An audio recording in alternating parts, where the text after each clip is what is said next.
La depresión, una noche que no se disipa con el amanecer. Así comienza el recorrido de Jesús Ramírez Bermúdez, psiquiatra, investigador y escritor, quien se propone desentrañar el fenómeno de la depresión mayor con una mirada tan rigurosa como humana. El libro no es solamente una exposición científica, sino un viaje reflexivo a través de la historia, la medicina, la filosofía y la experiencia subjetiva de quienes atraviesan esta enfermedad invisible y devastadora. Desde el principio, Ramírez Bermúdez plantea una tensión fundamental. ¿Es la depresión una enfermedad biológica o una consecuencia de las condiciones sociales? La respuesta que ofrece no es una elección entre extremos, sino una integración cuidadosa. La depresión mayor, explica, no puede comprenderse sin atender al cuerpo, pero tampoco sin contemplar el alma herida por la cultura, el entorno y la historia personal. No se trata de negar los mecanismos cerebrales ni de reducir la experiencia humana a sinapsis, se trata de reconocer la interacción entre la biología y el sufrimiento social. A través de un repaso histórico, el autor nos lleva desde la antigua Grecia, donde Hipócrates habló por primera vez de la melancolía como una enfermedad causada por la bilis negra, hasta los aportes de Freud, Kraepelin y la psiquiatría moderna. La palabra depresión se instala en el lenguaje clínico mucho después de que la melancolía ocupara un lugar central en la medicina y la literatura. Con el tiempo, el discurso médico se va afinando, distinguiendo entre formas de tristeza normal, duelo, y estados depresivos profundos y duraderos que afectan las capacidades cognitivas, físicas y sociales del sujeto.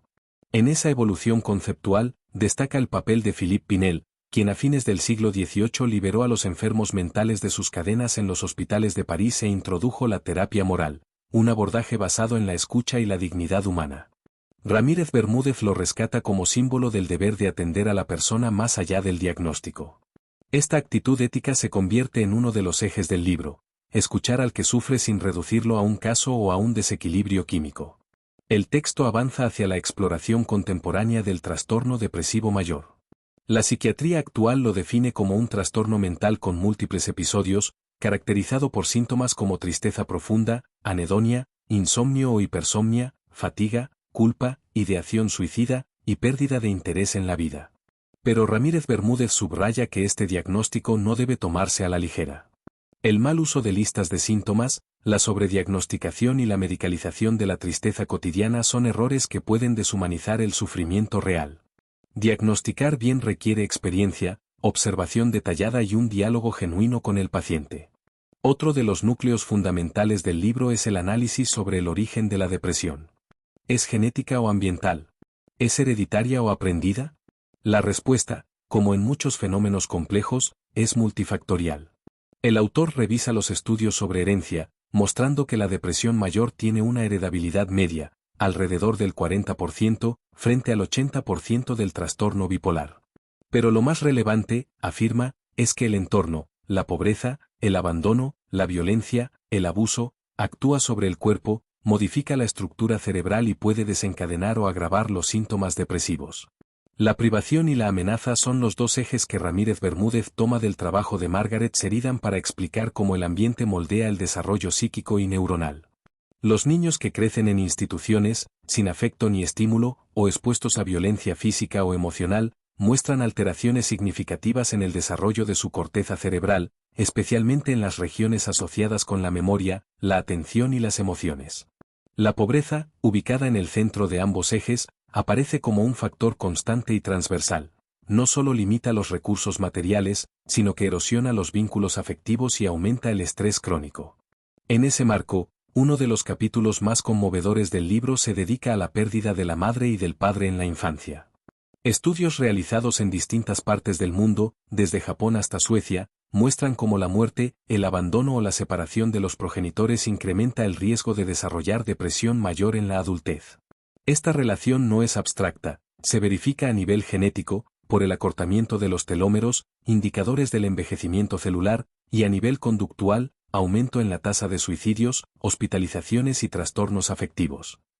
Las heridas afectivas tempranas no solo duelen, dejan huellas biológicas en el cuerpo.